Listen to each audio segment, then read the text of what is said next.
యవనస్తులు అలిసిపోతారు. యవನಸ್ಥರು ಬಳಲು ಹೋಗ್ತಾರೆ. వారు తప్పక త్రుటిల్లుతారు. ತಪ್ಪದೆ ಅವರು ತೊಳೆಲು ಹೋಗ್ತಾರೆ. కానీ ಆದರೆ యెహోవా కొరకు ఎదురు చూచువారు ಆದರೆ ಕರ್ತನಿಗಾಗಿ ಎದುರು ನೋಡುವವರು నూతన బలం పొందుదురు. ಹೊಸ ಬಲವನ್ನು ಹೊಂದುವರು. ఈ వచనాల్లో ప్రాముఖ్యంగా 3 అంశాలు ఉన్నాయి. ಈ ವಚನದಲ್ಲಿ ಪ್ರಾಮುಖ್ಯವಾಗಿ 3 ಅಂಶಗಳನ್ನು ನಾವು ನೋಡ್ತೇವೆ. యెహోవా కొరకు ఎదురు చూచువారు. ಯೆಹೋವನನ್ನು ನಿರೀಕ್ಷಿಸುವರು. Wait on the Lord. Wait. ಕಾದು ಮುಂದೆ ನಾವು ಸಾಗೋಣ. రెండవ మాట, ಎರಡನೇ ಮಾತು, వారు పక్షిరాజుల వలె రెక్కలు చాపి పైకి ఎగురు.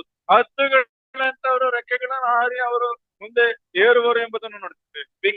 ವಿಂಗ್ಸ್ ಅಂದ್ರೆ ರೆಕ್ಕೆಗಳು. మూడవ మాట, ಮೂರನೇ ಮಾತು, అలయక పరిగెత్తుదురు, ನಡೆದು ಬಳಲರು, సొమ్మసిల్లక నడిచిపోవుదురు. ದಣಿಯರು ಅವರು ಬಳಲರು. ఎక్కడ నడుస్తారు? ಎಲ್ಲಿ ನಡೀತಾ ಇದ್ದಾರೆ? మార్గాలు. ಆ ಮಾರ್ಗಗಳಲ್ಲಿ ನಡೆಯುವಂತರಾಗಿದ್ದಾರೆ. వెయిట్, ಕಾಯಿರಿ, వింగ్, ರೆಕ್ಕೆಗಳು, వేస్. ಅದರ ಮಾರ್ಗಗಳು. ఈ 3 చాలా ప్రాముఖ్యమైన అంశాలు. ಈ 3 ಬಹಳ ಮುಖ್ಯವಾದಂತ ಅಂಶಗಳು. ప్రభు నడిపింపు ప్రకారం మనం అధ్యయనం చేద్దాం. ಕರ್ತನು ನಡೆಸುವಂತ ರೀತಿಯಲ್ಲಿ ನಾವು ಮುಂದೆ ಸಾಗುವರಾಗಿರೋಣ. ఈ ఉదయకాల సెషన్ లో ಉದಯ ಕಾಲದಲ್ಲಿ ನಾವು ಒಂದು ಸಂದೇಶದಲ್ಲಿ యెహోవా కొరకు కనిపెట్టుట లేదా ఎదురు చూచుట, ಯೆಹೋವನಿಗಾಗಿ ಎದುರು ನೋಡುವವರು ಅಥವಾ ಕಾದು ನೋಡುವವರು ಎಂಬುದು ನೋಡಿ. 2 పదాలు సైమల్టేనియస్గా వాడబడ్డాయి. 2 ಪದಗಳು ಸಮವಾಗಿ ಅದನ್ನು ಬಳಸುವಂತದ್ದಾಗಿದೆ. కానీ ఇంగ్లీష్ లో కామన్ గా, ಆದ್ರೆ ಅದು ಆಂಗ್ಲ ಭಾಷೆಯಲ್ಲಿ ಅದು ಕಾಮನ್ ಒಂದು ವಾಕ್ಯ ಆಗಿದೆ. వెయిట్. ಕಾಯಿ. Why we should wait for him? ಯಾಕೆ ನಾವು ಕಾಯ್ಬೇಕು? ఎందుకు మనం ఆయన కోసం ఎదురు చూడాలి? ಯಾವ ಕಾರಣಕ್ಕಾಗಿ ಆತನನ್ನು ನಾವು ಎದುರು ನೋಡಬೇಕಾಗಿದೆ? ఈ రోజుల్లో మనం ఎవరికి ఏం చెప్పినా ఫస్ట్ క్వశ్చన్ ఎందుకు. ನಾವು ಈ ಒಂದು ದಿನಗಳಲ್ಲಿ ಯಾರಿಗೆ ಏನ್ ಹೇಳಿದ್ರೆ ಯಾಕೆ ಎಂಬ ಪ್ರಶ್ನೆಯನ್ನು ನಮ್ಮಲ್ಲಿ ಉದ್ಭವ ಆಗ್ತದೆ.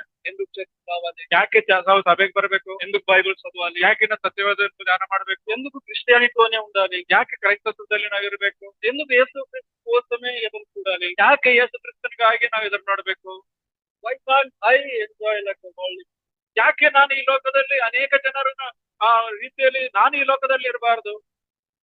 సో యెహోవా కొరకు ఎదురు చూడమన్నప్పుడు ఎందుకు ఎదురు చూడాలి? ఆయన ಕರ್ತನಿಗಾಗಿ ನಾವು ಎದುರು ನೋಡ್ಬೇಕು. ಯಾವ ಕಾರಣಕ್ಕಾಗಿ ನಾವು ಎದುರು ನೋಡ್ಬೇಕು?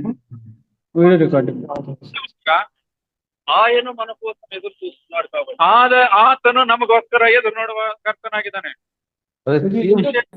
ಯೆಶಾಯ ಗ್ರಂಥ 30వ అధ్యాయం 30ನೇ ಅಧ್ಯಾಯ 18వ వచనాన్ని 18ನೇ ವಚನವನ್ನು ನೋಡುವಾಗ, యెషయా గ్రంథం ಯೆಶಾಯನ ಬರೆದ ಪ್ರವಾದನ ಗ್ರಂಥ 30వ అధ్యాయం 30ನೇ ಅಧ್ಯಾಯ 18వ వచనం. 18ನೇ ವಚನಕ್ಕೆ ನಮ್ಮ ಸತ್ಯವಾದನ್ನು ತಿಳಿಸೋಣ. ಹೀಗಿರಲಾಗಿ ಯೆಹೋವನು ನಿಮಗೆ ಕೃಪೆ ತೋರಿಸಬೇಕೆಂದು ಕಾದಿರುವನು, ನಿಮ್ಮನ್ನು ಕರುಣಿಸಬೇಕೆಂದು ಉನ್ನತೋನ್ನತವಾಗಿ ಕಾಣಿಸಿಕೊಳ್ಳುವನು.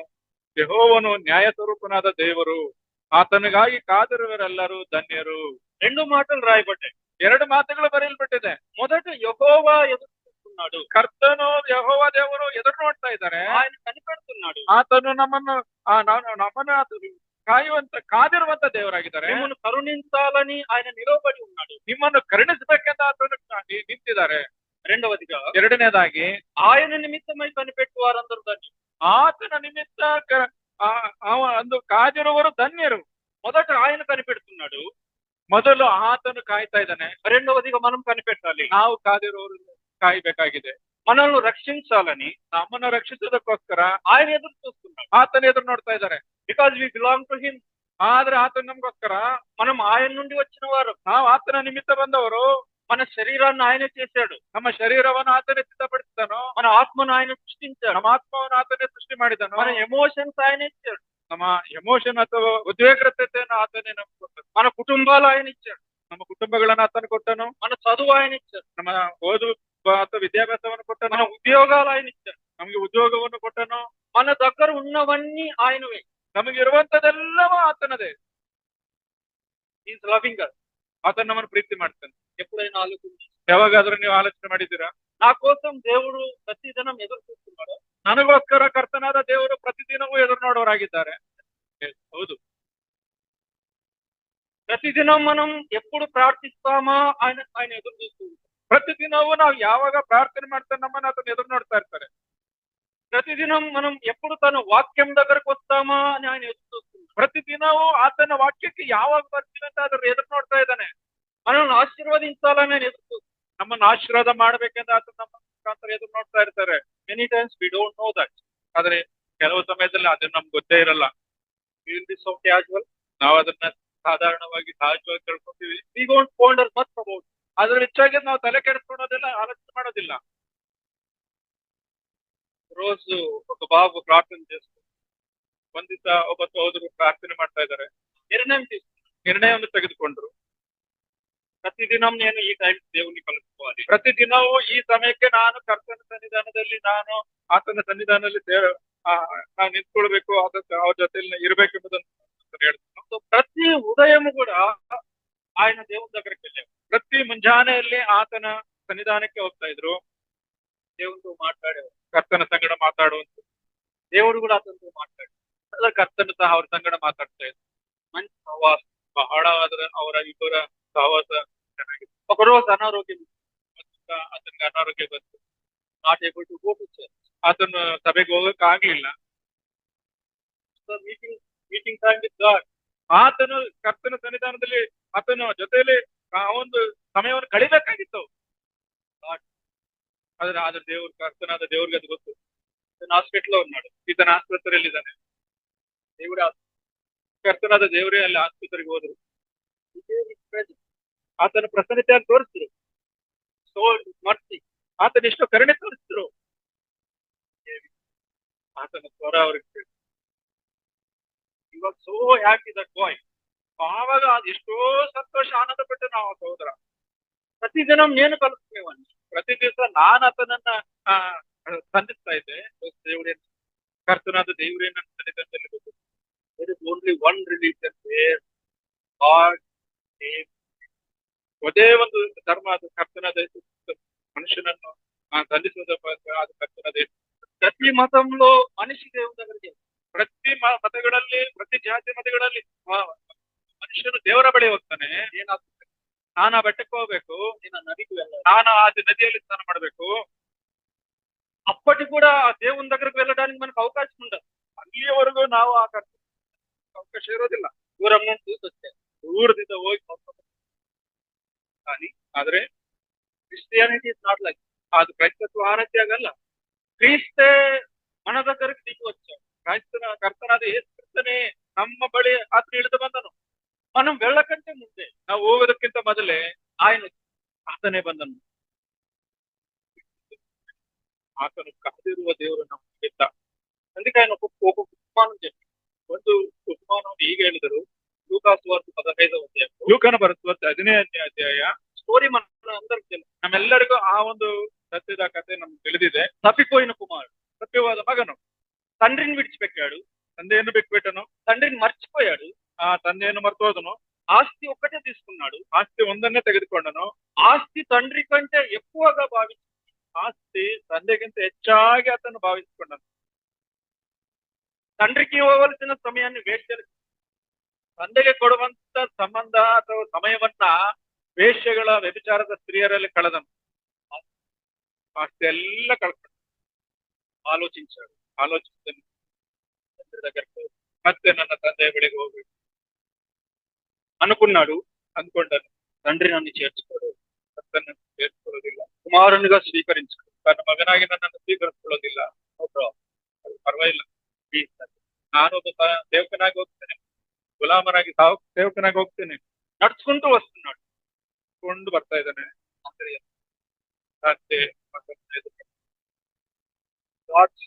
ಅದು ದೇವರ ಹೃದಯ ఎంత పాడైపోయినప్పటికీ, ಎಷ್ಟೆಲ್ಲ ಗೌರವಾದ ರೀತಿಯಲ್ಲಿ ಹಾಳಾಗೋಗಿದ್ರು, ఎంత తప్పిపోయినప్పటికీ, ಎಷ್ಟು ತಪ್ಪೋಗಿದ್ರು, will God receive you? ದೇವರು ಸ್ವೀಕರಿಸ್ತಾರೆ. ನನ್ನನ್ನು ಬೇಕು, He is waiting for you. ನಿನಗಾಗಿ ಕಾಯ್ತಾ ಇದ್ದಾನೆ. Will you come? Will you come? నువ్వు వస్తావా?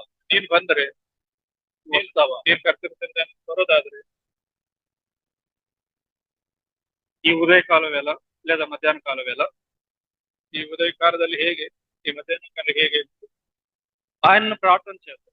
ಆತನ ಸನ್ನಿಧಾನದಲ್ಲಿ ನಾವು ಪ್ರಾರ್ಥನೆ, ప్రభువా ಕರ್ತನೆ, ತಪ್ಪಿపోయాను, ನಾನು ತಪ್ಪೋಗಿದ್ದೇನೆ, నువ్వు ఎదురు చూస్తున్నావని తెలియకుండా ఇంతకాలం నా సమయాన్ని వేస్ట్ చేసి, ನೀನು ಎದುರು ನೋಡ್ತಾ ಇದ್ದಿಂದ ತಿಳಿಯದೆ ನನ್ನ ಸಮಯವನ್ನು ವ್ಯರ್ಥವಾಗಿ ಕಳೆದನು. ఈ రోజు నేను విన్నాను, ಈ ದಿನ ನಾನು ಕೇಳಿದ್ದೇನೆ, నీవు నన్ను చేర్చుకోవడానికి సిద్ధపడి ఉన్నావు. ನೀನು ನನ್ನನ್ನು ಸೇರಿಸ್ಕೊಳ್ಳೋದಕ್ಕೆ ಸ್ವೀಕರಿಸ್ಕೊಳ್ಳೋದಕ್ಕೆ ಸಿದ್ಧವಾಗಿದೆಯಾ? నేను ಯೋಗ್ಯನಿ కాదు, ನಾನು ಯೋಗ್ಯನಲ್ಲ.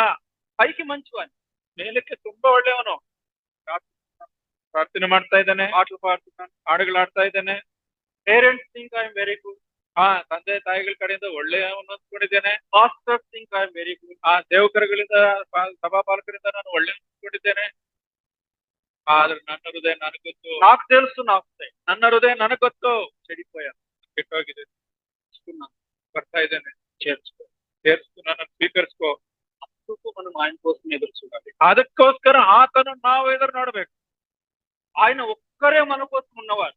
ಆತನೊಬ್ಬರೇ ನಮಗೋಸ್ಕರ ಆತನಿರುವಂತದ್ದು. తల్లిదండ్రులు అపార్థం చేసుకుంటారు, ತಂದೆ ತಾಯಿಗಳು ಅಪಾರ್ಥ ಮಾಡ್ಕೊತಾರೆ.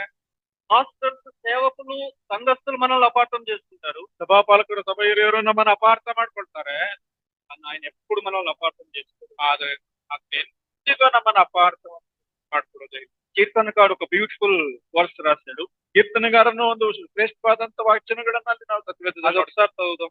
ಆ ಒಂದು ವಾಕ್ಯವನ್ನು ನಾವು ನೋಡೋಣ. కీర్తనల గ్రంథం ಕೀರ್ತನೆಗಳ ಬರೆದ 73వ కీర్తన, 73ನೇ ಕೀರ್ತನೆಗೆ ನಮ್ಮ ಸತ್ಯವೇದನ ತಿರುಸೋಣ. Psalm 73 73ನೇ ಕೀರ್ತನೆಗೆ ನಾವು ಸತ್ಯವೇದನ ತಿರುಸೋರಾಗಿರೋಣ. verse 25 and 20, 25, 26 వచనం చదువుదాం. Sorry 73, Psalm 73, 25 and 20. 73, 25, 26ನೇ ವಚನವನ್ನು ನೋಡ್ಕೊಳ್ಳೋಣ. ಪರಲೋಕದಲ್ಲಿ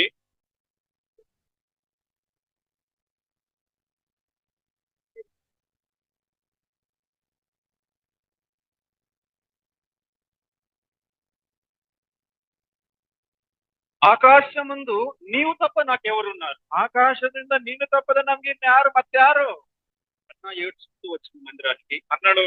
ಕಣ್ಣೀರಿಡುತ್ತಾ ಮಂದಿರಕ್ಕೆ ಬಂದಳು. యాజకుడు ఏమన్నారు? ಯಾಜಕರು ಏನಂದ್ರು? ఆగి, ಯಾಕೆ ನೀನ್ ಮಕ್ಕಳಾಗಿ ಕುಡಿದಿದ್ಯಾ? did not understand. ಆಕೆಯ ನೋವು ಆತನಿಗೆ ಗೊತ್ತಿಲ್ಲ.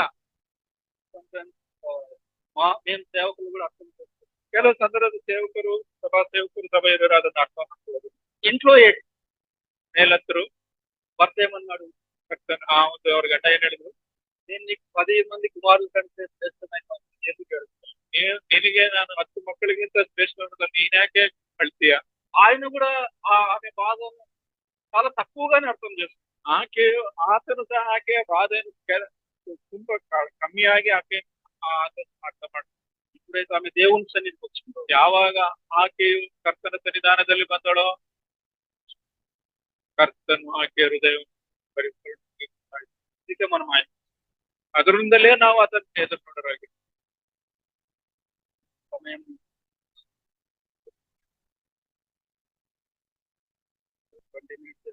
కాబట్టి మనం త్వరగా ముగించుకోవడానికి ప్రయత్నించేద్దాం.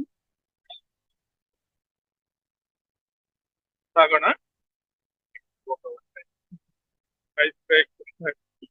ಅದರಿಂದ ಸ್ವಲ್ಪ ಸಮಯ ಕಳೆದಿದೆ, ಪರವಾಗಿಲ್ಲ. What it is to wait for. ನಾವು ಕರ್ತನಿಗೋಸ್ಕರ దేవుని కోసం ఎదురు చూస్త అంటే ఏమిటి? ಕರ್ತನಿಗೋಸ್ಕರ ಎದುರು ನೋಡುವುದಂದ್ರೆ ಏನು? ఎందుకు ఎదురు చూడాలో మనం చూస్తాం. ಯಾಕೆ ನಾವು ಎದುರು ನೋಡ್ಬೇಕಂತ ನಾವು ನೋಡಿದ್ವಿ? Because is wait. ఆయన మన కోసం ఎదురు చూస్తున్నాడు. ಆತನು ನಮಗೋಸ್ಕರ ಎದುರು ನೋಡ್ತಾ ಇದ್ದಾನೆ, ಅದಕ್ಕಾಗಿ ನಾವು ಎದುರು ఆయన మనల్ని చేర్చుకుంటాడు, అందుకే ఎదురు చూడాలి. ನಮ್ಮನ್ನ ಆತನು ಸೇರ್ಸ್ಕೊಡುತ್ತಾನೆ, ಅದಕ್ಕಾಗಿ ನಾವು ಎದುರು ನೋಡ್ತಾ ಇದ್ದೇವೆ. ఆయన మనల్ని అర్థం చేసుకుంటారు, అందుకే ఎదురు చూడాలి. ಆತ ನಮ್ಮನ್ನು ಅರ್ಥ ಮಾಡ್ಕೊಡ್ತಾನೆ, ಅದಕ್ಕೋಸ್ಕರ ನಾವು ಎದುರು ನೋಡ್ತಾ ಇದ್ದೇವೆ. అసలు ఆయన కోసం ఎదురు చూడటం అంటే ఏంటి?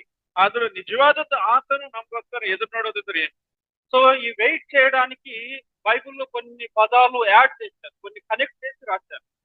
ಕಾಯುವಿಕೆ ಕುರಿತು, ಕಾದಿರುವ ಕುರಿತು ಸತ್ವೇದದಲ್ಲಿ ಕೆಲವು ಪದಗಳನ್ನು ಬರೆಸಲ್ಪಟ್ಟಿದೆ.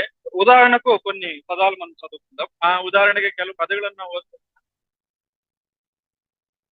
అందుకు కీర్తనల గ్రంథంలో నుండి ಕೀರ್ತನೆ ಗ್ರಂಥಗಳಿಂದ ఒక వచనాన్ని చదువుదాం.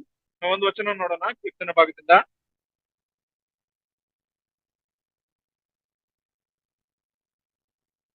5వ కీర్తన, ಕೀರ್ತನೆ 5ನೇ ಕೀರ್ತನೆಗೆ ಆಗಿರೋಣ. 3వ వచనం. 3ನೇ ವಚನ, 5వ కీర్తన 3వ వచనం.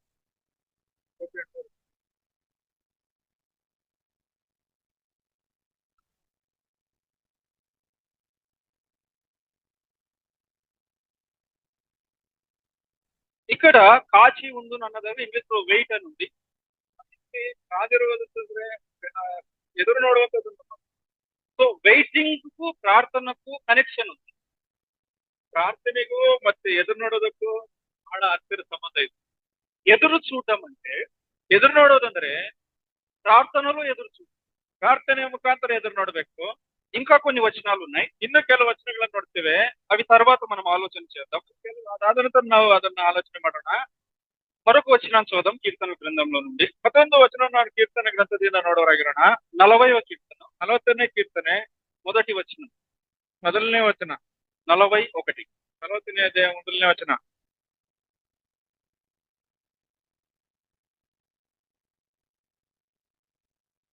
ఇక్కడ కూడా ఎదురు చూచుట అనే మాట, వెయిట్ అనే మాట రాయబడింది. ಇಲ್ಲಿ ಯೆಹೋವನಿಗೋಸ್ಕರ ನಿರೀಕ್ಷಿಸನೆ ಎಂಬುದನ್ನು ಮಾತನ್ನು ಇಲ್ಲಿ ನಾವು ನೋಡ್ತೇವೆ. ఇక్కడ ఏ వర్డ్ కనెక్ట్ చేశాడు? ಇಲ್ಲಿ ಯಾವ ಪದವನ್ನು ಅದನ್ನು ಅಲ್ಲಿ ಅದಕ್ಕೆ ಸಂಬಂಧಪಟ್ಟ ರೀತಿಯಲ್ಲಿ ಸೇರಿಸಿದ್ದಾರೆ? సహనముతో కనిపెట్టుకుంటుంది. ಹೌದು, ಸಹನೆಯಿಂದ ನಾನು ಕಾದುಕೊಂಡಿದ್ದೇನೆ.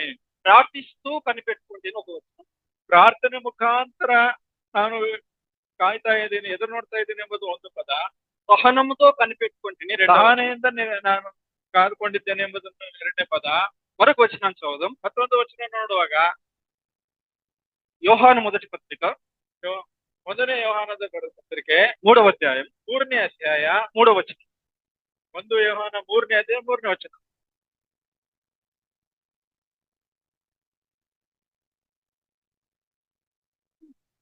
ఆయన యందు నిరీక్షణ పెట్టుకున్న ప్రతివాడు, ಆತನನ್ನ ಮೇಲೆ ನಿರೀಕ್ಷಣೆ ಹೊಂದಿದ ಪ್ರತಿಯೊಬ್ಬರು, ಇಂಡೈರೆಕ್ಟ್ಲಿ ಇಟ್ಸ್ ವೆయిటిಂగ్. నిరీక్షణ మీన్స్ వెయిటింగ్. ಆ ನಿರೀಕ್ಷಣೆ ಅಂದ್ರೆ ವೇಟ್ ಮಾಡೋದು ಅಥವಾ ಕಾಯುವಂತದ್ದು. సో ఇక్కడ ఏ మాట కనెక్ట్ చేశాడు? ಇಲ್ಲಿ ಯಾವ ಮಾತನಲ್ಲಿ ಆ ಒಂದು ಪದಕ್ಕೆ ಸೇರಿಸಿದ್ದಾರೆ? పవిత్రునిగా చేస్తుంది. ಪವಿತ್ರವಾಗಿ ಹೋಲಿನೆಸ್ ಕನೆಕ್ಟೆಡ್. ಶುದ್ಧ ಮಾಡಿಕೊಳ್ಳುತ್ತೆ. ಆ ಒಂದು ರೀತಿಯಲ್ಲಿ ಆತನ ಸೇರಿಸಿಕೊಂಡಿದ್ದಾಗಿದೆ. ప్రార్థిస్తూ కనిపెట్టాలి. ಪ್ರಾರ್ಥನೆ ಮುಖಾಂತರ ನಾವು ಎದುರು ನೋಡ್ಬೇಕು. సహనముతో కనిపెట్టాలి. ಸಹನೆಯಿಂದ ನಾವು ಎದುರು ನೋಡೋರಾಗಿರ್ಬೇಕು. పరిశుద్ధతతో కనిపెట్టాలి. ಪರಿಶುದ್ಧತೆಯಿಂದ ನಾವು ಎದುರು ನೋಡ್ಬೇಕು. మొదటి కొరింథీ 1 ಕೊರಿಂಥದ ಬರೆದ ಪತ್ರಿಕೆ 11వ అధ్యాయం 11ನೇ ಅಧ್ಯಾಯ 26 వచనం చదువుదాం. 11:26 ನೋಡುವಾಗ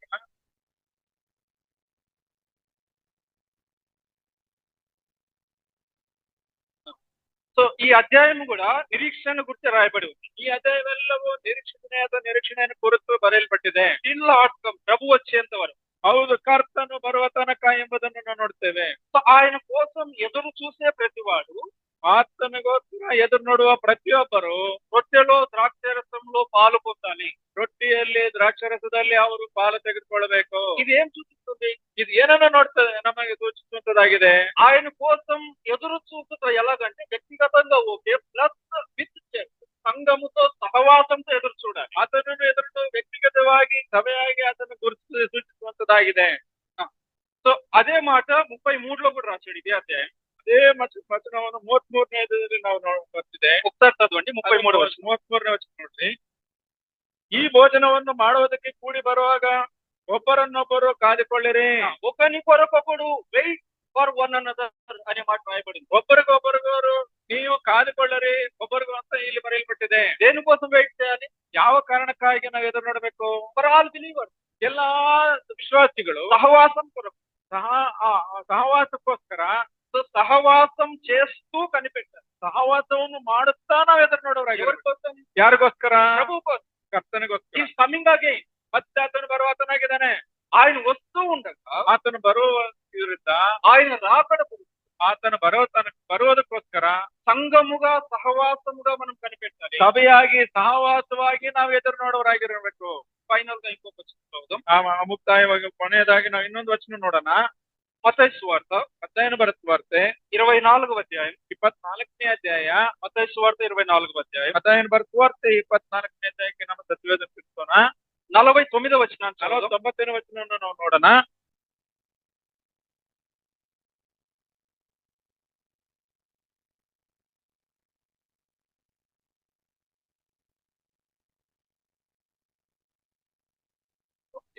సో తెలుగులో ఇక్కడ ఆ దాసుడు కనిపెట్టని దినమని రాసి, ಆತನು ಕಾಯುವಂತ ದಿನ ಎಂಬುದನ್ನು ನೋಡ್ತೇವೆ. The day he thought of not coming. ಆ ದಿನ ಇದನ್ನು ಆಲೋಚನೆ ಮಾಡಿದನ ಆ ಯಜಮಾನ ಬರೋದಿಲ್ಲ, ಕನಿಪೆಟ್ಟವನಿದ್ದೀನಿ. ಹೌದು, ಆತನು ಸಿದ್ಧವಾಗಿರುವಂತ ಕಾಯ್ತಿರುವಂತ ಒಂದು ದಿನ.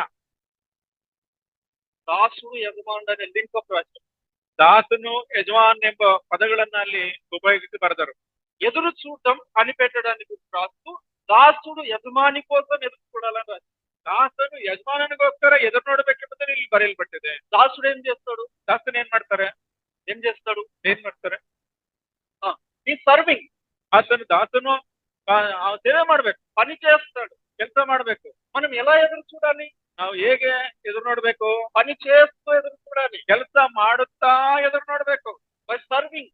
ಅದು ನಾವು ಸೇವೆ ಮಾಡ್ಬೇಕು, ಅದು ಕೆಲಸ ಮಾಡ್ಬೇಕು.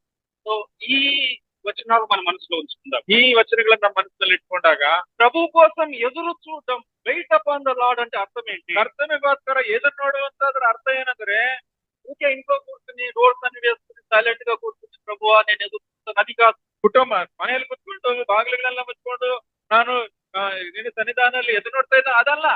ప్రార్థించడం, ఎదురు చూడటం, ಪ್ರಾರ್ಥಿಸುವಂತದ್ದು, ಎದುರು ನೋಡುವಂತದ್ದು, సహనంతో ఉండడం, ఎదురు చూడటం, ಸಹನೆಯಿಂದ ಎದುರು ನೋಡುವಂತದ್ದು, పవిత్రంగా ఉండడం, ఎదురు చూడటం, ಪವಿತ್ರತೆಯಿಂದ ಎದುರು ನೋಡುವಂತದ್ದು, సంఘంతో సహవాసం కలిగి ఉండడం, ఎదురు చూడటం, ಸಭೆಯಲ್ಲಿ ಸಹವಾಸ ಜೊತೆಯಲ್ಲಿ ಎದುರು ನೋಡುವಂತದ್ದು, సేవ చేయడం, ఎదురు చూడటం. ಸೇವೆ ಮಾಡುತ್ತಾ ಎದುರು ನೋಡುವಂತದ್ದು.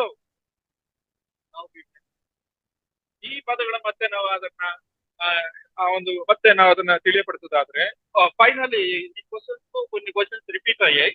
ಮತ್ತೆ ಈ ಪ್ರಶ್ನೆಗಳಲ್ಲಿ ಕೆಲವು ಮತ್ತೆ ಪ್ರಶ್ನೆಗಳು ಮತ್ತೆ ಅದು ರಿಪೀಟ್ ಆಗಿದೆ. ఒక ప్రశ్న రిపీట్ అయింది ఏంటంటే హౌ టు ఫైండ్ గాడ్, దేవుని చిత్తం నేను ఎలా తెలుసుకోవాలి? ಆದ್ರೆ ದೇವರ ಚಿತ್ತ ನಾನು ಹೇಗೆ ಅದನ್ನ ತಿಳ್ಕೊಳ್ಬೇಕು? దేవుని చిత్తం, దేవుని స్వరం నేను ఎలా వినాలి? ದೇವರ ಚಿತ್ತ, ದೇವರ ಸ್ವರ ಅಂದ್ರೆ ನಾನು ಹೇಗೆ ಕೇಳಬೇಕು? దేవుని చిత్తం చేస్తూ కనిపెట్టాలి. ದೇವರ ಚಿತ್ತವನ್ನು ಮಾಡುತ್ತಾ ಎದುರು ನೋಡ್ಬೇಕು. దావీదు అదే చేశాడు. ದಾವೀದನು ಹಾಗೆ ಮಾಡಿದನು. ఒక వచనాన్ని చదువుతాం. ನಾನು ಒಂದು ವಚನವನ್ನು ನೋಡ್ಕೊಳ್ಳೋಣ. మొదటి సమూయేలు గ్రంథం, ಮೊದಲನೇ ಸಮುವೇಲ 1 ಸಮುವೇಲ ಗ್ರಂಥ 30వ అధ్యాయం 30ನೇ ಅಧ್ಯಾಯ 8వ వచనం. 8ನೇ ವಚನ. 1 Samuel chapter 30 verse 8.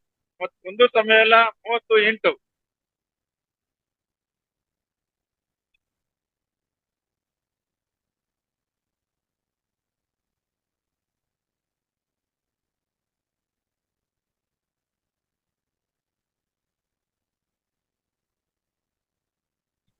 దావీదు కుటుంబం చెరలోకి వెళ్ళింది. ದಾವೀದನ ಕುಟುಂಬವು ಸೆರೆಯಲ್ಲಿದೆ. You are in his place. ನಿಮ್ಮ ಸ್ಥಳದಲ್ಲಿ ಯಾವ ಸ್ಥಳದಲ್ಲಿದ್ದೀವಿ? ನೀವು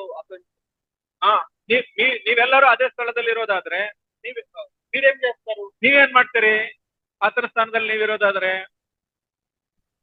ವಿಲ್ ರಿಯಾಕ್ಟ್. ಅದನ್ನ ನಮ್ಗೆ ಆ ಒಂದು ಪ್ರತ್ಯುತ್ತರ ಕೊಡಬೇಕಾಗಿದೆ. త్వరగా వెళ్ళిపోతాం వాళ్ళు వెంబడించడానికి. ಬೇಗನೆ ಅವರನ್ನ ಹೋಗಿ ನೋಡ್ಲಿಕ್ಕೆ ನಾವು ಹೋಗ್ತಾ ಇದ್ದೇವೆ. ఎలాగైనా నా కుటుంబాన్ని నేను సంపాదించుకోవాలి, ಹೇಗಾದ್ರೂ ಮಾಡಿ ನನ್ನ ಕುಟುಂಬನ ಸಂಪಾದಿಸಿಕೊಳ್ಬೇಕೆಂಬುದನ್ನು ನೋಡ್ತೇವೆ. కానీ దావీదు అలా చేయలేదు. ಆಗ ದಾವೀದನ ಹಾಗೆ ಮಾಡ್ಲಿಲ್ಲ. ಆತನ ಕಾದನು, ಆತನ ಪ್ರಾರ್ಥನೆ ಮಾಡಿದ, ప్రభు నీ చిత్తం ఏంటి? ಕರ್ತನೆ ನಿನ್ನ ಚಿತ್ತ ಏನು? నేను వెళ్ళాలా? ನಾನು ಹೋಗ್ಬೇಕಾ? వెళ్తే నేను కలుపుకుంటాను. ನಾನು ಹೋದ್ರೆ ಆತನ ನನ್ನ ಕುಟುಂಬವನ್ನು ತಂದುಕೊಳ್ತೀನಾ?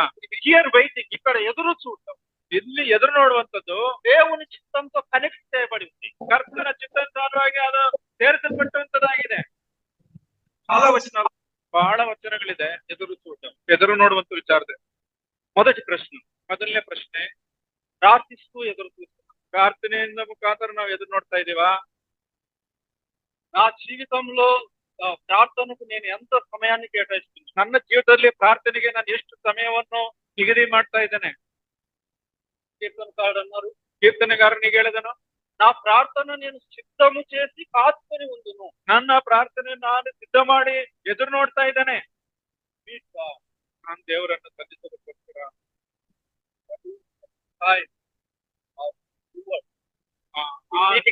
ಹೌದು, ಯಾವ ಸಮಯವನ್ನು ಕುರಿತು ನೀವು ಆ ಕರ್ತನನ್ನು ಸಲ್ಲಿಸಲಿಕ್ಕೆ ಕಾಯ್ತಾ ಇದ್ದೀರಿ? When is your appointment time? ಯಾವಾಗ ನೀವು ಆ ಒಂದು ಸಮಯವನ್ನು ನೀವು ತೆಗೆದುಕೊಳ್ತಾ ಇದ್ದೀರಿ? ఏదైనా పర్టికులర్ టైం ఉందా ప్రార్థన? ಯಾವ್ದಾದ್ರು ನಿಗದಿಯಾಗಿರುವಂತ ಸಮಯ ಇದೆಯಾ ಪ್ರಾರ್ಥನೆಗೆ? నేటి దినాల్లో యవనస్తుల్లో లోపించింది ప్రార్థన. ಅನೇಕ ಯವನಸ್ಥರು ನೋಡುವಂತದ್ದು ಅದು ಪ್ರಾರ್ಥನೆ ಎಂಬುದನ್ನು. ప్రభువా నీ స్తోత్రాలు, ಕರ್ತನೇ ನಿನಗೆ ಸ್ತೋತ್ರ. ಸಂಘಾన్ని దీవించు, ನಮ್ಮ ಸಭೆಯನ್ನು ನೀನು ಆಶೀರ್ವದಿಸು, ಕುಟುಂಬಾన్ని దీవించు, ನಮ್ಮ కుటుంబాన్ని ఆశీర్వదిಸು, దేశాన్ని దీవించు, ನಮ್ಮ దేశವನ್ನು ఆశీర్వదిಸು. సో మనం ప్రార్థిస్తూ టైం పెట్టుకుంటే కొన్నిసార్లు 5 నిమిషాలు కూడా దాటదు మన ప్రార్థన. ಹೌದು, ನಾವು ಪ್ರಾರ್ಥಿ ಸಮಯ ಕಂಡ್ರೆ 5 ನಿಮಿಷ ದಾಟೋದಿಲ್ಲ ನಮ್ಮ ಪ್ರಾರ್ಥನೆ. Okay, short time, long time, everything. ಹೌದು, ನಿಗದಿತ ಆ ಶಾರ್ಟ್ ಟೈಮ್ ಅಥವಾ ಕಡಿಮೆ ಸಮಯ ಅಥವಾ ಜಾಸ್ತಿ ಸಮಯ ಎಂಬುದನ್ನು ಜಾಸ್ತಿ ಸಮಯವನ್ನು ನೋಡುವಂಥದ್ದು ಪ್ರಾರ್ಥನೆ ಎಂಬುದು ನೋಡ್ತೇವೆ. అంత సేమే. ಆದ್ರೆ ಎಲ್ಲ ಸಮವಾಗಿರುತ್ತದೆ. ಆದರೆ ప్రార్థించాలన్న మనసు, ಪ್ರಾರ್ಥಿಸುವಂತ ಮನಸ್ಸು ನಾನು ಆತನ ಸನ್ನಿಧಾನದಲ್ಲಿ ನಾನು ಎದುರು ನೋಡ್ತಾ ಇದ್ದೀನ. దానియేలు గురించి చెప్పాడు. ದಾನಿಯೇಲನ ಕುರಿತು ನಾವು ನೋಡಿದ್ವಿ. They started prayer meeting. ನಾವು ಹೇಳಿದ್ರು ಪ್ರಾರ್ಥನೆಯ ಕುರಿತು ಅದನ್ನು ಹೇಳಿದರು. They started prayer. వారు ప్రార్థన కూడికను ప్రారంభించారు. ಅವರು ಪ್ರಾರ್ಥನಾ ಕೂಟವನ್ನು ಪ್ರಾರಂಭ ಮಾಡಿದ್ರು. 4 ಜನ. ఎంతకాలం ప్రార్థించారు? ಎಲ್ಲಿವರೆಗೂ ಪ್ರಾರ್ಥನೆ ಮಾಡಿದ್ರು ಅವರು? Continue prayer. ಅವರು ಅದನ್ನ ಅವರು ಪೂರ್ತಿಯಾಗಿ ಅದನ್ನ ಕಂಟಿನ್ಯೂ ಆಗಿ ಮಾಡ್ತಾನೆ ಬಂದ್ರು ಪ್ರಾರ್ಥನೆ. జవాబు దొరికేంత వరకు, ಉತ್ತರ ಸಿಕ್ಕುವ ತನಕ, దేశం కదిలించబడేంత వరకు, ಆ ದೇಶವು ಕದಲಿಸುವ ಹಾಗೆ ಪ್ರಾರ್ಥನೆ ಮಾಡಿದರು. రాజే వచ్చి యెహోవాయే దేవుడు అని చెప్పేంత వరకు, ಆ ಅರ್ಥನೇ ಆದಂತದ್ದು ವ್ಯಕ್ತಿಯ ಬಂದು ಯೆಹೋವ ದೇವರೇ ದೇವರೆಂಬುದನ್ನು ಅರ್ಥನೆ ಹೇಳಿದ್ರು. పరిస్థితులు బాగాలేవు మన దేశంలో. ಪರಿಸ್ಥಿತಿಗಳು ನಮ್ಮ ದೇಶದಲ್ಲಿ ಚೆನ್ನಾಗಿಲ್ಲ. ఏం చేయాలి? ನಾವೇನ್ ಮಾಡ್ಬೇಕು? ప్రే, ಪ್ರಾರ್ಥನೆ, ಪ್ರಾರ್ಥಿಸು. యవనస్తుడిగా ప్రార్థనలో టైం స్పెండ్ చేయి. ಯವನಸ್ಥರಾಗಿ ಪ್ರಾರ್ಥನೆಯಲ್ಲಿ ಹೆಚ್ಚು ಸಮಯವನ್ನು ಕಳೆಯಿ. ప్రభు ప్రార్థన ఆత్మను నాకు ఇమ్ము అని ప్రార్థన. ಕರ್ತನೆ, ಪ್ರಾರ್ಥನಾ ಆತ್ಮ ನನಗೆ ಕೊಡು ಎಂದು ಪ್ರಾರ್ಥನೆ ಮಾಡ್ರಿ. ಅದನ್ನೇ ಎದುರು ನೋಡುವಂತದ್ದಾಗಿದೆ. దావీదు శత్రువులు వచ్చారు, ದಾವೀದನಿಗೆ ಶತ್ರುಗಳು ಬಂದರು. ప్రార్థనలో ఎదురు వచ్చారు. ಪ್ರಾರ್ಥನೆ ಮುಖಾಂತರ ಎದುರು ನೋಡಿದರು. ప్రభు చిత్తం అయితే దీని గురించి మరలా మనం మాట్లాడదాం. ಕರ್ತನ ಚಿತ್ತವಾದರೆ ಇದನ್ನು ಕುರಿತು ಇನ್ನು ನಾವು ಮುಂದೆ ಸಂದೇಶದಲ್ಲಿ ಮಾತಾಡೋಣ. రెండవదిగా, ಎರಡನೆಯದಾಗಿ 40వ కీర్తన మొదటి వచనంలో మనం చదివాం. 40ನೇ ಕೀರ್ತನೆ ಮೊದಲನೇ ವಚನದಲ್ಲಿ ನಾವು ನೋಡಿದ್ವಿ. సహనముతో నేను కనిపెట్టుకుంటుని. ಸಹನೆಯಿಂದ ನಾನು ಎದುರು ನೋಡಿದ್ದೇನೆ. ఈ రోజుల్లో సహనంగా ఉండడం చాలా కష్టం. ಸಹನೆಯಿಂದ ಇರುವಂತದ್ದು ಬಹಳ ಕಷ್ಟ ಈ ದಿನಮಾನಗಳಲ್ಲಿ.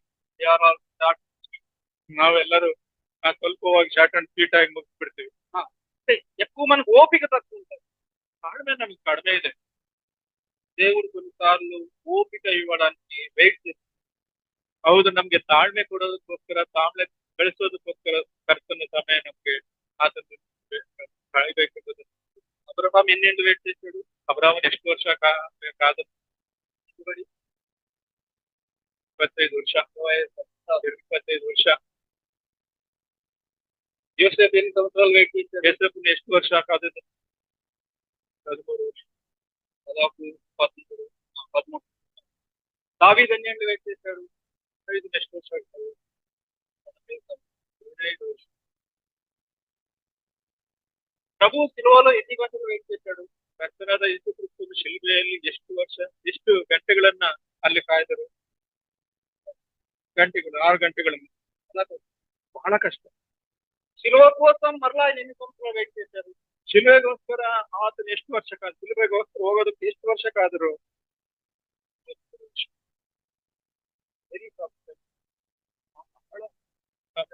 ಕಷ್ಟಕರವಾದ ಸಮಯ ಕಾಯುವುದು. ಪ್ರೇಯರ್ ಆನ್ಸರ್ ಆಯಿತು. ಪ್ರಾರ್ಥನೆಯ ಉತ್ತರ ವಿಧಾನ ಆದ್ರು. ಉದ್ಯೋಗ ಬರದೇ ಇರುವಾಗ, ಇಂಟರ್ವ್ಯೂ ಪಾಸ್ ಆಗದೆ ಇರುವಾಗ ಬಹಳ ಜಾಗ್ರತೆಯಿಂದ ನಾವು ತಾಳ್ಮೆಯಿಂದ ಕಾಯ್ಬೇಕಾಗಿದೆ. ಕರ್ತನು ಒಳ್ಳೆಯ ಶುಭಕರವಾದಂತ ಆಶೀರ್ವಾದ ಉತ್ತರ ಕೊಟ್ಟೆ ಕೊಡ್ತಾರೆ. ಮೂರನೇದಾಗಿ, ఆయన చిత్తంలో ఉండి ఎదురు, ಆತನ ಚಿತ್ತಾನುಸಾರವಾಗಿ ಇದ್ದು ನಾವು ಎದುರು ನೋಡೋರಾಗಿರ್ಬೇಕು. ఎలా కనుగొనాలి? ಹೇಗೆ ಆತನ ಚಿತ್ತವನ್ನು ನಾವು ತಿಳ್ಕೊಳ್ಬೇಕು? ఆయన చిత్తం చేయకపోతే ఏం జరుగుతుంది? ಆತನ ಚಿತ್ತ ಮಾಡದೇ ಇದ್ರೆ ಏನೆಲ್ಲ ನಡೀತದೆ? చాలా నష్టం జరుగుతుంది. ಬಹಳ ನಷ್ಟ ಆಗ್ತದೆ. ప్రభు ఒక మాట చెప్పాడు. ಕರ್ತನ ಒಂದು ಮಾತಾಡಿದ್ರು. ఆయన మనకు చాలా మంచి మాదిరి. ಆತನ ನಮಗೆ ಬಹಳ ಮಾದರಿಕರವಾದಂತ ఆ వచనాన్ని ఒకసారి చదువుదాం. ಆ ಮಾತುಗಳನ್ನ ನಾವು ನೋಡೋಣ. యోహాను సువార్త ಯೋಹಾನನ ಬರೆದ ಸುವಾರ್ತೆ 4వ అధ్యాయం 4ನೇ ಅಧ್ಯಾಯ 24 వచనం. 24ನೇ ವಚನ. యోహాను 4:24. ಯೋಹಾನ 4:24. 34 చదువుదాం. 34ನೇ ವಚನ ನೋಡಿ ದಯವಿಟ್ಟು. ಸಾರಿ. యేసు వారిని చూచి, ಯೇಸು ಅವರಿಗೆ, ನನ್ನನ್ನು ಕಳಿಸಿದಾತನ ಚಿತ್ತದಂತೆ ಮಾಡಿ ಆತನ ಕೆಲಸವನ್ನು ಪೂರೈಸುವುದೇ ನನ್ನ ಆಹಾರವು. ఆయన చిత్తము నెరవేర్చుట నాకు ఆహారం. ಆತನ ಚಿತ್ತವನ್ನು ನೆರವೇರಿಸುವುದೇ ನನ್ನ ಆಹಾರ. ఆహారం లేకుండా ಆಹಾರ ಇಲ್ಲದೆ ಇರ್ತೀವ? ಇಲ್ಲ. ఆయన చిత్తం చేయకుండా ప్రభు ఉంటుంది. ಆತನ ಚಿತ್ತ ಮಾಡದೆ ಕರ್ತನೆ ಇರೋದು. ఆహారం లేకుండా బతుకుతామా? ನಾವು ಆಹಾರ ಇಲ್ಲದೆ ಬದುಕ್ತೀವ? ప్రభు ఆయన చిత్తం చేయకుండా బతకలేదు. ಕರ್ತನ ಚಿತ್ತ ಆತನು ಮಾಡದೇ ಇದ್ರೆ ಆತನು ಬದುಕೋದಿಲ್ಲ. అది ఆహారంతో సమానం. ಅದು ಆಹಾರಕ್ಕೆ ಸಂಬಂಧಪಟ್ಟ ಸಮಾನವಾಗಿದೆ. ఆహారం ఎప్పుడు కావాలి? ಆಹಾರ ಯಾವಾಗ ಬೇಕಾಗಿದೆ? ప్రతిదినం కావాలి. ಪ್ರತಿ ದಿವಸ ಬೇಕಾಗಿದೆ. ప్రతి కావాలి. ಪ್ರತಿ ಹೊತ್ತು ಬೇಕಾಗಿದೆ. ఆయన చిత్తం కూడా ప్రతిదినం చేయాలి, ప్రతి పూట చేయాలి. ಆತನ ಚಿತ್ತ ಪ್ರತಿ ದಿವಸ ಮಾಡಬೇಕು, ಪ್ರತಿ ಗಳಿಗೆಯೋ ಅಥವಾ ಪ್ರತಿ ಹೊತ್ತಿಗೆ ಊಟ ಮಾಡುವ ರೀತಿಯಲ್ಲಿ ನಾವು ಮಾಡಬೇಕಾಗಿದೆ. ఆయన ఫైనల్ స్టేజ్కి వచ్చినప్పుడు, ಆತನ ಅಂತ್ಯ ಸ್ಥಾನಕ್ಕೆ ಬಂದಾಗ ఆయన ఇంకొక మాట చెప్పాడు. ಆತನ ಇನ್ನೊಂದು ಮಾತು ಹೇಳಿದನು. యోహాను సువార్త ಯೋಹಾನನ ಬರೆದ ಸುವಾರ್ತೆ 17వ అధ్యాయం 17ನೇ ಅಧ್ಯಾಯ 17. 17ನೇ ಅಧ್ಯಾಯ యోహాను 17 ಯೋಹಾನನ ಬರೆದ ಸುವಾರ್ತೆ 17ನೇ ಅಧ್ಯಾಯ 3వ వచనం చదువుదాం. 3ನೇ ವಚನ ನೋಡೋಣ. 4వ వచనం. 4ನೇ.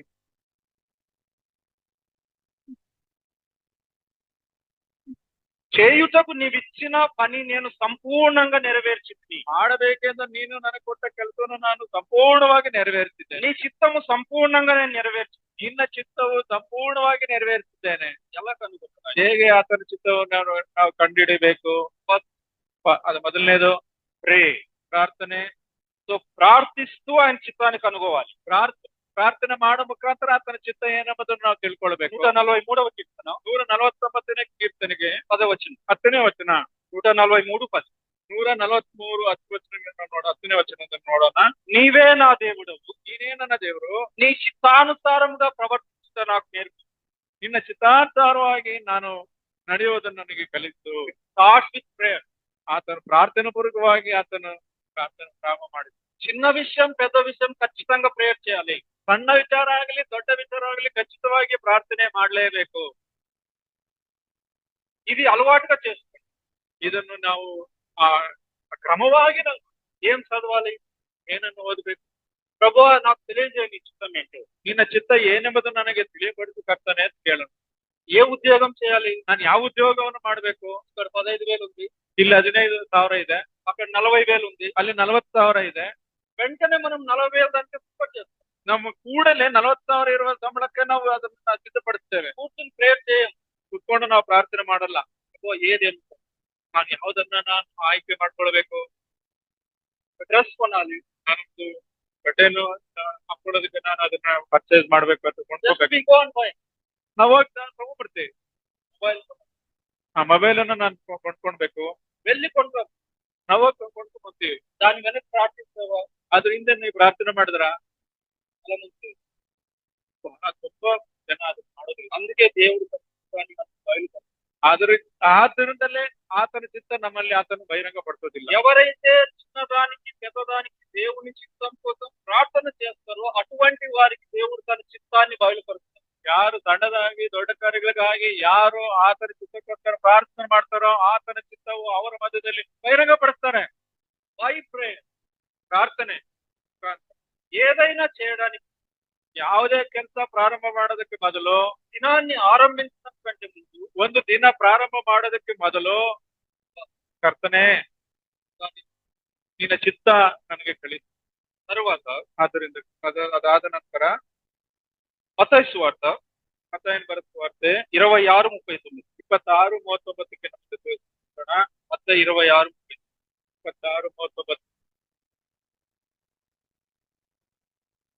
ఇక్కడ ప్రభు ప్రార్థన చేస్తున్నారు. తండ్రి, నా చిత్తము కాదు నీ చిత్తమే కానిమ్మని ప్రార్థించారు. ಅದೇ ಸಾಧ್ಯವಾಗಿದ್ರೆ ಈ ಪಾತ್ರೆ ನನ್ನಿಂದ ಬಿಟ್ಟು ಹೋಗಲಿ, ಹೇಗೋ ನನ್ನ ಚಿತ್ತದಂತಾಗದೆ ನಿನ್ನ ಚಿತ್ತದೇ ಆಗಲಿ ಎಂದು ದೇವರನ್ನು ಪ್ರಾರ್ಥಿಸನು. ಸೆಕೆಂಡ್ ಕ್ವಾಲಿಟಿ, ಎರಡನೇ ಒಂದು నా చిత్తం కాదు, ನನ್ನ ಚಿತ್ತ ಅಲ್ಲ, నా ఆలోచనలు కాదు, ನನ್ನ ಆಲೋಚನೆ ಅಲ್ಲ, నా ప్లాన్స్ కాదు, ನನ್ನ ಯೋಚನೆ ಅಲ್ಲ, నా ఎక్స్పెక్టేషన్స్ కాదు, ನನ್ನ ನಿರೀಕ್ಷೆ ಅಲ್ಲ. అన్నిటిని వదిలిపెట్టి ಎಲ್ಲವನ್ನ ಬಿಟ್ಟು ನಿನ್ನ ಚಿತ್ತ ಏನು? ఎవరికే ఈ మనసు, ಯಾರಿಗೆ ಈ ಮನಸ್ಸಿರ್ತದೋ ప్రభు చిత్తము చేయడానికి I'm ready to lose my own interest. ಹೌದು, ಕರ್ತನ ಚಿತ್ತ ಆತನ ಒಂದು ಸ್ವಂತ ಯೋಜನೆ ಅದು ಆಗಿರೋದಾದ್ರೆ ప్రభు కొన్నిసార్లు మనకు చెడ్డవాటి చెడ్డ మీన్స్ క్వాలిటీ. ಹೌದು, ಕರ್ತನ ಕೆಲವು ಕೆಟ್ಟ ಕಾರ್ಯಗಳನ್ನು ಅದು ಗುಣಾತ್ಮಕ ಕಾರ್ಯಗಳಿಂದ ತೋರಿಸುವಂತದ್ದಾಗಿದ್ದಾನೆ. చెడ్డ కార్య ಚೆಟ್ಟ చెడ్డ కాదు. జస్ట్ ఎగ్జాంపుల్ ఎగ్జాంపుల్ ಅದಕ್ಕೆ ಉದಾಹರಣೆ ಮಾತ್ರ ಹೇಳ್ತಾ ಇದ್ದೇನೆ. We go to buy a dress. ನಾನು ಒಂದು ಡ್ರೆಸ್ ಅನ್ನು ಕೊಂಡ್ಕೊಂಡು ಹೋಗ್ತಾ ಇದ್ದೇನೆ. ಮಂచి ಡ್ರೆಸ್, ಅದು ಒಳ್ಳೆಯ ಒಂದು ಡ್ರೆಸ್ ಆಗಿರುವಂತ, ಒಳ್ಳೆ ಗುಣಮಟ್ಟದ್ದು. పక్కనే ఇంకొక డ్రెస్, ಅದ್ರ ಪಕ್ಕದಲ್ಲಿ ಇನ್ನೊಂದು ಡ್ರೆಸ್ ಅಲ್ಲಿ ಇರುವಂತದ್ದಾಗಿದೆ. ಅದು ಕಡಿಮೆ ಇರುವಂತ ಹಣ. So we pray. ಕಡಿಮೆ ಗುಟ್ಟದಿಂದ ಕೂಡಿದ್ದನ್ನು ನಾವು ನೋಡಿ ಅದಕ್ಕೋಸ್ಕರ ಪ್ರಾರ್ಥನೆ ಮಾಡ್ತೀವಿ. రెండిటి మధ్య నిలబడి ಎರಡರ ಮಧ್ಯದಲ್ಲಿ ನಿಂತ್ಕೊಂಡು ನಾವು ಪ್ರಾರ್ಥನೆ ಮಾಡ್ತೀವಿ. ಯಾವ ತಗೊಂಡ್ಕೋಬೇಕು. కొన్నిసార్లు దేవుడు ఆ లో క్వాలిటీ ఉన్నదాన్ని సెలెక్ట్ చేసుకొని మనసులో సమాధానం. ಕೆಲವು ಸಂದರ್ಭದಲ್ಲಿ ಆ ಒಂದು ಕಡಿಮೆ ರೇಟ್ ಇರುವಂತ ಡ್ರೆಸ್ ಅನ್ನು ತೆಗೆದುಕೊಳ್ಳುವಂತ ಕರ್ತನು ಸಮಾಧಾನವಾಗಿ ಹೇಳ್ತಾರೆ. దాన్ని కొని ఇంటికి తెస్తే ಅದನ್ನ ಕೊಂಡ್ಕೊಂಡು ಮನೆಗೆ ತಗೊಂಡ್ಬಂದ್ರೆ ఫ్రెండ్స్ ఏమంటారు, ಸ್ನೇಹಿತರು ಏನ್ ಹೇಳ್ತಾ ಇದ್ದಾರೆ, ఎందుకు ఉన్నది, ಯಾಕೆ ಇದನ್ನು ಕೊಂಡ್ಕೊಂಡೆ ನೀನು? నీకు కూడా ఇష్టం లేదు, ನಿನಗೂ ಅದ್ರ ಮೇಲೆ ಇಷ್ಟ ಇಲ್ಲ. ಅದು ಮತ್ತೆ ಅದು ನೀನು ಅದು ಸ್ವೀಕರಿಸ್ಕೊಳ್ಳೋಕೆ ಸಿದ್ಧವಾಗಿದೆಯಾ? సిలువ మంచిది కాదు, ಶಿಲ್ಬೆ ಅದು ಒಳ್ಳೇದಲ್ಲ. ಅದು దేవుడు దాన్ని ఎన్నుకున్నాడు. క్రీస్తు ಕರ್ತನು ನನ್ನನ್ನು ಆರಿಸ್ಕೊಂಡಿದ್ದಾರೆ. శ్రమలు మంచిది కాదు, ಶ್ರಮೆಗಳು ಒಳ್ಳೇದಲ್ಲ. ముఖం మీద ఉమ్మి వేయించుకోవడం మంచిది కాదు, ಮುಖದ ಮೇಲೆ ಆತನು ಉಗಿಯೋದಕ್ಕೂ ಒಳ್ಳೇದಲ್ಲ. ಆತನು ಆರಿಸ್ಕೊಂಡಿದ್ದಾರೆ. ಅದಕ್ಕೆ ದೇವರ ಚಿತ್ತ. ఒకవేళ అది ప్రభు చిత్తం అయితే, ಒಂದು ವೇಳೆ ಅದು ಕರ್ತನ ಚಿತ್ತವಾದ್ರೆ నాకు నచ్చినా నచ్చకపోయింది, ನನಗೆ ಇಷ್ಟ ಇಲ್ಲದೆ ಇದ್ರು ಇಷ್ಟ ಇಲ್ಲದೆ ಇದ್ರು, నాకు నొప్పి కలిగించి, ನನಗೆ ನೋವು ಅದನ್ನು ತಂದರು, నాకు అవమానం, ನನಗೆ ಅವಮಾನವನ್ನು ತಂದರು, నేను దాన్ని ఎన్నుకుంటాను. ನಾನು ಅದನ್ನೇ ಆರಿಸ್ಕೊಡ್ತೇನೆ. ఎవరికైతే ఈ మనసు ఉంటుందో, ಯಾರಿಗೋಸ್ಕರ ಈ ಮನಸ್ಸಿರ್ತದೋ దేవుడు తన చిత్తాన్ని బయలుపరుస్తాడు. ದೇವರು ತನ್ನ ಚಿತ್ತಾన్ని ಬಯలుಪಡಿಸ್ತಾನೆ. ದೇವರು ತನ್ನ ಚಿತ್ತವನ್ನು ಅದನ್ನು ಬಹಿರಂಗಪಡಿಸ್ತಾನೆ. ಮೂರನೇ ವಚನ, ಕೀರ್ತನ 4:48. ಕೀರ್ತನೆ 48 ಗ್ರಂಥ 48ನೇ ವಚನ, 40ನೇ ಅಧ್ಯಾಯ 8ನೇ ವಚನ, 48ನೇ ವಚನ. నీ చిత్తము నెరవేర్చుట నాకు సంతోషమని ఇక్కడ రాయబడి ఉంది. ನಿನ್ನ ಚಿತ್ತವನ್ನು ನೆರವೇರಿಸುವುದು ನನಗೆ ಸಂತೋಷ ಆಗಿದೆ ಎಂಬುದನ್ನು ಇಲ್ಲಿ ಬರೆಯಲು. సో దాన్ని సంతోషంగా చేయాలి. ಅದನ್ನು ಸಂತೋಷವಾಗಿ ಮಾಡಬೇಕಾಗಿದೆ. So when God reveals His will to us, we should not murmur, we should not grumble. ನನ್ನ ದೇವರೇ, ನಿನ್ನ ಚಿತ್ತವನ್ನು ಅನುಸರಿಸದೆ ನನ್ನ ಸಂತೋಷ ಎಂಬುದನ್ನು ನಾವು ನೋಡುವಾಗ ನಾವು ಅದಕ್ಕೆ ಗುಣಗುಟ್ಟಿಕೆಯನ್ನು ಮಾಡಬಾರದು. ఎవరికైతే ఆ మనసు ఉంటుందో, ಯಾರಿಗೆ ಆ ಮನಸ್ಸು ಇರುತ್ತದೋ సంతోషంతో లోబడేవాళ్ళు ಸಂತೋಷವಾಗಿ ವಿಧೇಯರಾಗುವುದಾದ್ರೆ దేవుడు తన చిత్తాన్ని బయలుపరుస్తాడు. ಕರ್ತನಾದ ದೇವರು ತನ್ನ ಚಿತ್ತವನ್ನು ಬಹಿರಂಗಪಡಿಸುವ ಆತನಾಗಿದ್ದಾನೆ. ఇది requirement of knowing God's will. ಹೌದು, ಅದು ಬಹಳ ಅಗತ್ಯಕ ಕರ್ತನ ವಾಕ್ಯ ನಮ್ಮ ಮಧ್ಯದಲ್ಲಿ ಮುಂದುವರಿಯುವಂತದಾಗಿ. దేవుని చిత్తాన్ని తెలుసుకోవడానికి ఉండే షరతులు, ದೇವರ ಚಿತ್ತವನ್ನು ತಿಳ್ಕೊಳ್ಳುವಂತ ಕೆಲವು ಷರತ್ತುಗಳೇನೆಂದ್ರೆ, ಪ್ರಾರ್ಥಿಸಬೇಕು. నా చిత్తం కాదు, నా చిత్తాన్ని చంపేయాలి. ನನ್ನ ಚಿತ್ತ ಅಲ್ಲ, ನನ್ನ ಚಿತ್ತವನ್ನು ಸಾಯಿಸಬೇಕು. ఆయన చిత్తం నాకు ఇష్టం లేకపోయినా దాన్ని సంతోషంగా చేయాలి. ಆತನ ಚಿತ್ತ ನನಗೆ ಇಷ್ಟ ಇಲ್ಲದ್ರೆ ಸಂತೋಷವಾಗಿ ನಾನು ಮಾಡಬೇಕು. ಫೈನಲಿ ಕೊನೆಯದಾಗಿ ರೋಮ 12:2, ರೋಮ 12:2 ನಾವು ನೋಡ್ತೇವೆ. రోమపత్రిక 12:2 12:2 ನೋಡುವಾಗ, కాబట్టి సహోదరులారా, పరిశుద్ధమును దేవునికి అనుకూలమైన జీవయాగముగా మీ శరీరంలో ఆయన సమర్పించుకొని దేవుని వాత్సల్యమును బట్టి మిమ్మల్ని బతిమాలుకొచ్చు. 2వ వచనం, మీరు ఈ లోక మర్యాదను అనుసరింపక ఉత్తమమును అనుకూలమును సంపూర్ణమునైన దేవుని చిత్తం ఏదో పరీక్షించి తెలుసుకొనున్నట్టు మీ మనస్సు మారి నూతన మగుట వల్ల రూపాంతరం పొందుడే. సో ఇది ಫೈನಲ್ ರಿಕ್ವೈರ್ಮೆಂಟ್. ಇದು ಕೊನೆಯ ಒಂದು ಅವಶ್ಯಕತೆ ಇರುವಂತದ್ದನ್ನಾಗಿದೆ. ಮನಸ್ಸು ಮಾರಿ ನೂತನವಾಗಲಿ, ಮನಸ್ಸು ಮಾನಸಾಂತರ ಪಡಿಸಿ ನೂತನವಾಗಬೇಕು. ಅప్పుడే ತನ್ನ ಚಿತ್ತಾన్ని మనం తెలుసుకోగలం. ಆಗಲೇ ಆತನ ಚಿತ್ತ ಏನೆಂಬುದನ್ನು ನಾವು ತಿಳ್ಕೊಳ್ಳೋದಕ್ಕೆ. ಜೀವಿತಂ ಸರಿగా లేకపోతే, ಜೀವಿತವು ಸರಿಯಾಗಿಲ್ಲ ಅಂದ್ರೆ ಆ ಚಿತ್ತ తెలుసుకో, ಆತನ ಚಿತ್ತವನ್ನು ನಾವ್ಯಾರು ತಿಳ್ಕೊಳ್ಳೋದಕ್ಕೆ ಸಾಧ್ಯವಿಲ್ಲ. ಮಲಿನಾన్ని పక్కన పెట్టు. ಮಲಿನವನ್ನು ನಾವು ಪಕ್ಕಕ್ಕಿಡಬೇಕು. ಆಗ ನಮ್ಮ ಕಣ್ಣು ತೆರೆಯಲ್ಪಡ್ತದೆ. కళ్ళ నిండా పాపం పెట్టుకుని ಕಣ್ತುಂಬ ಪಾಪಗಳನ್ನ ಇಟ್ಕೊಂಡು ఆయన వాక్యంలో నాకు ఆయన చిత్తం కనబడాలంటే కనిపించదు. ಆತನ ವಾಕ್ಯದಲ್ಲಿ ಆತನ ಚಿತ್ತ ನಮಗ್ ಕಾಣಿಸ್ಬೇಕಾದ್ರೆ ಅದು ಕಾಣಿಸೋದಿಲ್ಲ. మనసులో పగ పెట్టుకుని ಮನಸ್ಸಿನಲ್ಲಿ ಹಗೆತನ ಇಟ್ಕೊಂಡು కక్ష పెట్టుకొని ಆ ಒಂದು ಕಕ್ಷ ಭಾವದಿಂದ ಇರೋದಾದ್ರೆ, స్వార్థం గర్వం ఉంచుకొని ಸ್ವಾರ್ಥ ಗರ್ವದಿಂದ ಇರುವಂತಹದ್ದಾದ್ರೆ, ప్రభువా నీ చిత్తం నాకు చూపంటే ఆయన చెప్పడు. ಕರ್ತನೆ ನಿನ್ನ ಚಿತ್ತ ನನಗೆ ತೋರ್ತಿ ಅಂದ್ರೆ ಅದನ್ನು ತೋರಿಸೋದಿಲ್ಲ. నీ మనసు శుద్ధి చేయబడాలి. ನಿನ್ನ ಮನಸ್ಸು ಶುದ್ಧಿ ಮಾಡಬೇಕು. ಅప్పుడే ಆಗಲೇ ಆತನ ಚಿತ್ತವನ್ನು ಆತನ ಬಹಿರಂಗಪಡಿಸ್ತಾನೆ. ಇಕ್ಕಡ್ತು ಆಪೇತ ಇಲ್ಲಿಗೆ ನಮ್ಮ ಸಂದೇಶವನ್ನು ಹೋರಾಗಿರೋಣ. Stopping in between. ಈ ಒಂದು ಮಧ್ಯದಲ್ಲಿ ನಾನು ಈ ಸಂದೇಶವನ್ನು ಮುಗಿಸ್ತಾ ಇದ್ದೇನೆ. రెండవ సెషన్లో ಎರಡನೇ ಒಂದು ಸಂದೇಶದಲ್ಲಿ ఆయన చిత్తం నాకు చూపించినప్పుడు నేను ఎట్లా తెలుసుకోవాలి ఇదే ఆయన చిత్తం? ಆತನ ಚಿತ್ತ ನನಗೆ ತೋರಿಸಿದಾಗ ನಾನು ಅದನ್ನ ಹೇಗೆ ತಿಳ್ಕೊಳ್ಬೇಕೆಂಬುದನ್ನು ಇದೇ ಪ್ರಶ್ನೆ ಮೇಲೆ how to be sure of it. ಹೌದು, ಯಾವ ರೀತಿಯಾಗಿ ಆ ಒಂದು ಕರ್ತನ ಚಿತ್ತವನ್ನು ನಾವು ಸ್ಪಷ್ಟವಾಗಿ ತಿಳ್ಕೊಳ್ಬೇಕಾಗಿದೆ. దాన్ని మనం కొద్దిగా చూసి రెండో మెసేజ్ మనం రెండో సెషన్ లో ಅದನ್ನು ಕುರಿತು ನಾವು ಎರಡನೇ ಸಂದೇಶದಲ್ಲಿ ಕಲಿಯವರಾಗಿರೋಣ. ఎన్ని పాయింట్లు చెప్పాం? ಎಷ್ಟು ಅಂಶಗಳನ್ನ ನಾನು ಹೇಳಿದ್ದೀನಿ. ఎందుకు ఎదురు చూడాలి? ಯಾಕೆ ಎದುರು ನೋಡಬೇಕು? ನಮಗೋಸ್ಕರ ಕಾಯ್ತಾ ಇದ್ದಾರೆ, ಎದುರು ನೋಡ್ತಾ ಇದ್ದಾರೆ. ರಕ್ಷಣೆ ಹೊಂದೋದಕ್ಕೋಸ್ಕರ ಕ್ಷಮಾಪಣೆ ಅಡಗಂడి. ಕ್ಷಮಾಪಣೆಯನ್ನು ಕೇಳ್ರಿ, ಕರ್ತನ ಬಳಿ ಬನ್ರಿ, ಆತ ನಿಮ್ಮನ್ನು ಸ್ವೀಕರಿಸ್ತಾನೆ. ಆತ ನಿಮ್ಮನ್ನು ಅರ್ಥ ಮಾಡ್ಕೊಳ್ತಾರೆ. ಎರಡನೇದು ఎదురు చూడడం అంటే ಎದುರು ನೋಡೋದಂತ ಏನಂದ್ರೆ, ಪ್ರಾರ್ಥಿರಿ, సహనం కలిగి ಸಹನೆಯಿಂದ ಜೀವನ ಇರ್ರಿ, పరిశుద్ధత కలిగి ಪರಿಶುದ್ಧತೆಯಿಂದ ಕೂಡಿದವರಾಗಿರ್ರಿ, ಸಹವಾಸದಿಂದ ಇರ್ರಿ, ಸಭೆಯ ಸಹವಾಸದಿಂದ ಇರ್ರಿ. ಐದನೇದು ಸೇವೆ ಮಿನಿಸ್ಟ್ರಿ, ಸೇವಾ ಭಾರವನ್ನು ಮತ್ತು ಸೇವೆಯನ್ನು ಮಾಡುವವರಾಗಿರ್ರಿ, ಯಜಮಾನ. ಕೊನೆಯದಾಗಿ ಆತನ ಚಿತ್ತದಲ್ಲಿ ಇರುವಂತದ್ದು ప్రభు చిత్తం అయితే వీటిని కొద్దిగా ఎక్స్ప్లెయిన్ చేస్తున్నాం. ಕರ್ತನ ಚಿತ್ತವಾದರೆ ಇನ್ನೂ ಅನೇಕ ವಿಚಾರಗಳನ್ನು ವಿವರಣವಾಗಿ ತಿಳಿಸಿ ಎರಡನೇ ಸಂದೇಶಕ್ಕೆ ನಿಮ್ಮನ್ನು ಕರ್ಕೊಂಡವನಾಗಿದ್ದೇನೆ. దేవుడు మనల్ని రెండవ సెషన్ ಕರ್ತನು ನಮ್ಮನ್ನು ಎರಡನೇ ಒಂದು ಸಂದೇಶಕ್ಕೆ ಸಿದ್ಧಪಡಿಸುವ ಹಾಗೆ